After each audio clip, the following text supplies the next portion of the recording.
ये खबर ऐसी है कि दिल पर अजीब बिजली सी गिरी है ये खबर सुन के। ब्रेकिंग न्यूज ये है, अफगान तालिबान के रक्षा मंत्रालय ने एक बड़ा दावा किया है कि उन्होंने पाकिस्तान के कई ठिकानों पर एयर स्ट्राइक की है। इन एयर स्ट्राइक में सबसे चौंकाने वाला नाम है रावलपिंडी में मौजूद नूर खान एयरबेस। माय गॉड दोस्तों, कल से अफगान तालिबान गवर्नमेंट ने एक क्लेम किया कि हमने पाकिस्तान के मल्टीपल एयरबेसेस को मारा है, इंक्लूडेड नूर खान एयरबेस।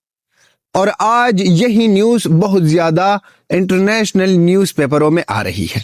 मारा है और पाकिस्तानियों की हालत बिगड़ गई है। चाइनीज एयर डिफेंस HQ-9 16 27 36 45 54 67 58 पता नहीं क्या क्या नंबर लगा रखे हैं, लेकिन बाकी सब ठीक है। नंबर तो आप जितने मर्जी लगा लो, but the damn things don't work and it is being seen again and again. एक बारी हमने पाकिस्तान और इंडिया के साथ ऑपरेशन सिंदूर, बट इंडिया तो झूठ बोलता है, छोड़ दीजिए। वेनेजुएला को देखा, नहीं चला। ईरान को देखा, नहीं चला। अब अफगानिस्तान पाकिस्तान के नूर खान बेस पे फिर से ठोक रहे हैं, फिर नहीं चला। भाई साहब, ये एयर डिफेंस है कि वो बोलते ना बच्चों का गुब्बारा है। आई थिंक द गुब्बारा would have been much better. At least उसको उठा के इधर उधर तो रख सकते हो शो के लिए। ये तो शो पीस भी नहीं बचा अभी। आपका तो नंबर 1 आर्मी का सिस्टम ही फेल हो गया। अच्छा जी, आपकी टीवी चैनलों को हैक किया गया। अच्छा जी, आप कहाँ पर छुपी हो। अच्छा जी, इस वक्त पाकिस्तान और अफगानिस्तान की जो लड़ाई चल रही है उसमें आसिम मुनीर जो इस वक्त बिल्कुल घबराया हुआ है, थर्राया हुआ है, और वो इस वक्त जो हरकतें कर रहा है वो वही हरकतें कर रहा है जो इससे पहले भी पुराने छापे के मुताबिक डिक्टेटर करते चले आए हैं। बहुत पहले, आज से 2500 साल पहले आचार्य चाणक्य ने बोला था कि जो आपका दुश्मन है, आपके दुश्मन का दुश्मन आपका दोस्त है। अब मैं आपको बताता हूं भारत को क्या करना चाहिए। भारत को अफगानिस्तान को हथियार देने पड़ेंगे। तालिबान, इंडिया, इजराइल और अमेरिका ये तो सिपेक को चलने नहीं देगा, रोड एंड बेल्ट इनिशिएटिव को चलने नहीं देगा, और वो जो चाइना और इंडिया के साथ मिलके मिडिल ईस्ट के जरिए यूरोप तक पहुंचने का रूट बन रहा था, उसको भी अब नहीं बनने देंगे। सोचे कि हमें जंग में धकेल के, वो लोग तो आराम से हैं, हम जंग भी कर रहे हैं एक दूसरे के साथ और अपने मुल्कों में मुजाहरे करके अपनी जायदादों को आग लगाते हैं, तो क्या मिलता है। नरेंद्र मोदी ने ये फैसला किया है कि ये फ्यूचर जो है इसी कैंप में रहना है। अफगानिस्तान के अंदर जो कुछ हुआ है इसके पीछे इंडिया और इजराइल का हाथ है, और इसीलिए यह बहुत खतरनाक डेवलपमेंट है। हेलो फ्रेंड, जय हिंद। हिंदुस्तान स्पेशल न्यूज में आपका स्वागत है। दोस्तों, अफगान तालिबान के रक्षा मंत्रालय ने दावा किया है कि पाकिस्तान की हालिया एयर स्ट्राइक के जवाब में उसने रावलपिंडी के नूर खान एयरबेस, क्वेटा की 12वीं कोर और अन्य सैन्य ठिकानों पर हवाई हमले किए। तालिबान के रक्षा मंत्रालय ने बताया कि उसने रविवार को पाकिस्तान के मिलिट्री साइट्स को निशाना बनाया, जिसमें नूर खान एयरबेस, बलूचिस्तान के क्वेटा में 12वीं कोर और खैबर पख्तूनख्वा की मोहम्मद एजेंसी में ख्वीजो मिलिट्री कैंप के साथ कई दूसरी जगह शामिल है। अफगानिस्तान के मीडिया आउटलेट टोलो न्यूज की रिपोर्ट में रक्षा मंत्रालय के हवाले से कहा गया कि ये हमले शनिवार और रविवार की रात काबुल, बगराम और कई दूसरे इलाकों में पाकिस्तान की बमबारी के जवाब में किए गए हैं। मंत्रालय ने दावा किया है कि हमलों में पाकिस्तान के मिलिट्री शासन को भारी नुकसान पहुंचा है। तालिबान के रक्षा मंत्रालय ने यह भी बताया कि शनिवार और रविवार की दरमियानी रात अफगान सेना के जवाबी हमलों में पाकिस्तानी सेना के 32 सैनिक मारे गए। मंत्रालय के डिप्टी प्रवक्ता सदुकुल्ला नसरत ने कहा कि इस्लामिक अमीरात तालिबान की सेना ने पाकिस्तानी सेना के 2 ड्रोन भी मार गिराए। अच्छा, नूर खान एयरबेस के बारे में तो आप सब लोगों को पता होगा, वो तो अब फेवरेट खुराक था हिंदुस्तान का ऑपरेशन सिंदूर के दौरान। अब ये वो अफगानिस्तान के लोगों का भी फेवरेट खुराक बन गया है। तालिबान ने भी मारा है एक बार, फिर वो रिपेयर हुआ ही नहीं था। ये कोशिश कर रहे थे, ट्राई कर रहे थे। जब पिछली साल मई के महीने में हिंदुस्तान ने ऑपरेशन सिंदूर के दौरान मारा नूर खान एयरबेस को, अब उनकी मुरम्मत रवाना थी, थोड़ा सा बनाया था कि अब तालिबान ने उनको अपना खुराक बनाकर एक बार फिर ठोक दिया। इनके साथ साथ ये सिर्फ नूर खान एयरबेस नहीं, इनके साथ साथ बलूचिस्तान में भी 12 ब्रिगेडर कोई अड्डा है उसको मारा है। इसी तरह मोहम्मद एजेंसी में 3 से 4 एयरबेसेस को टोका है अफगानिस्तान तालिबान गवर्नमेंट ने। अब सवाल ये है, ये जो कह रहे थे, ये जो उंगली उठा रहे थे और ये जो अच्छा जी एड भी बना रहे थे और कह रहे थे कि अफगानिस्तान एयर डिफेंस, अफगानिस्तान का एयर फोर्सेस, ये चीजें होती है या नहीं। अच्छा, एयर डिफेंस तो हम मानते हैं कि हमारा खराब है। आप तो कह रहे थे क्या आप नंबर 1 हो? आपकी एयर डिफेंस तो इतनी तगड़ी है कि आपने राफेल को गिराया था। हाँ, झूठे लोग, मक्कार लोग।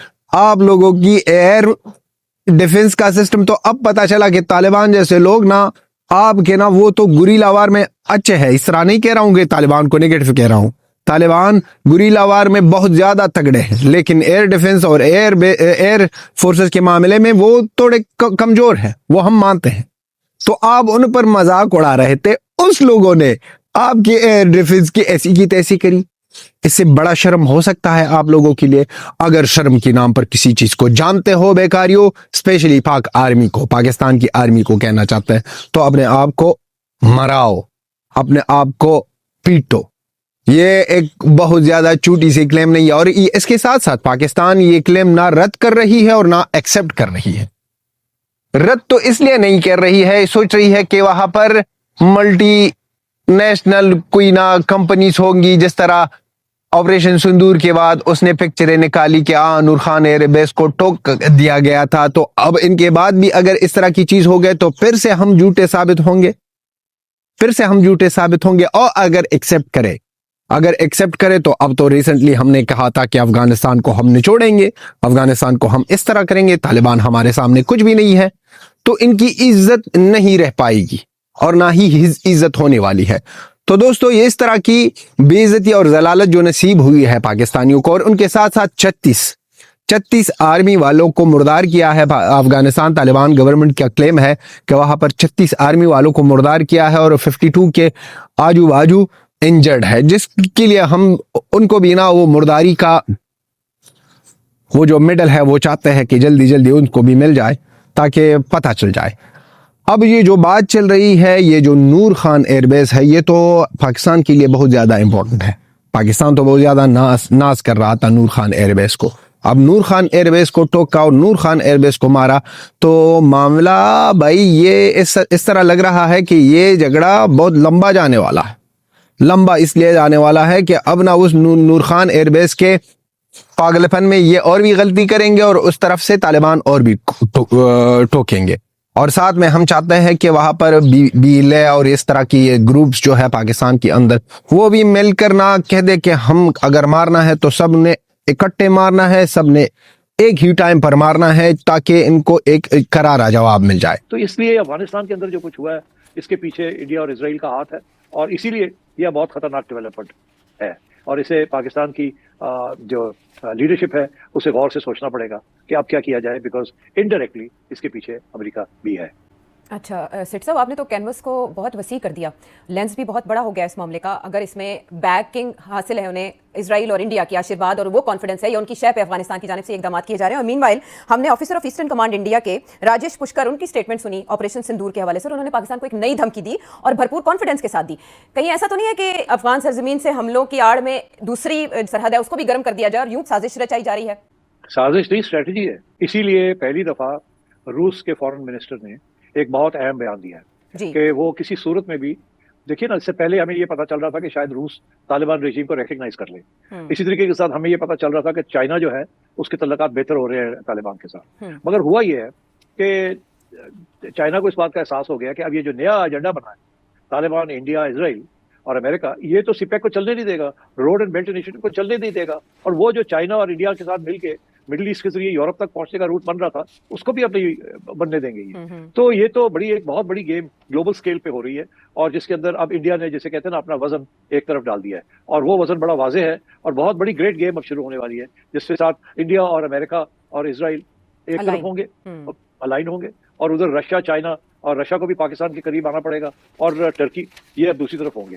तो जो इंडिया एक जमाने में ब्रिक्स का बहुत अहम रोल उसमें अदा करना चाह रहा था, वो अब ब्रिक्स के अंदर इंडिया अदा नहीं करेगा वो रोल। इंडिया अब क्वाड के अंदर वापस जाएगा और इंडिया अमेरिका के साथ और करीब होगा। इसीलिए अमेरिका के साथ उन्होंने अपने तल्लुकात बेहतर कर लिए। अभी जो रिसेंटली जो नरेंद्र मोदी ने अमेरिका के साथ, डोनाल्ड ट्रंप के साथ जो मुकाबला किया है बिजनेस के ऊपर, वो तो कह रहे हैं कि हम $500 बिलियन की इन्वेस्टमेंट लाने आ रहे हैं और तजारत करने आ रहे हैं अमेरिका के साथ by the time 2030, which means only 5-4 years को। तो मतलब 200 बिलियन से लेके 500 बिलियन तक तो वो तजारत की बातें कर रहे हैं अमेरिका के साथ। जी। तो और इसीलिए अमेरिका ने भी उनको अब जो पहले इतने बड़े टैरिफ्स लगाए थे वो गिरा गिरू के अब सबसे कम टैरिफ पे ले आया है, और 18% पे। और उधर इंडिया जो है उसने बहुत सी टैरिफ्स अमेरिका के ऊपर 0% पे ले आया है, और इसी तरीके के साथ रशिया से ऑयल खरीदना आहिस्ता आहिस्ता वो कम कर रहा है। तो ये तो बहुत बड़ी अलाइनमेंट एक होने जा रही है, और सबसे बड़ी जो चेंज आ रहा है वो इंडिया की जो फॉरेन पॉलिसी के अंदर अब आएगा। इसीलिए इंडिया कुछ अरसे के लिए चुप था, फैसले कर रहा था कहाँ जाना है कहाँ नहीं जाना, किधर रहना है किधर नहीं रहना, और उन्हें इस बात का एहसास हो गया कि अब वो जो न्यूट्रल वो जो रहना चाह रहे थे, नॉन अलाइंड, वो दरवाजे बंद हो गए हैं।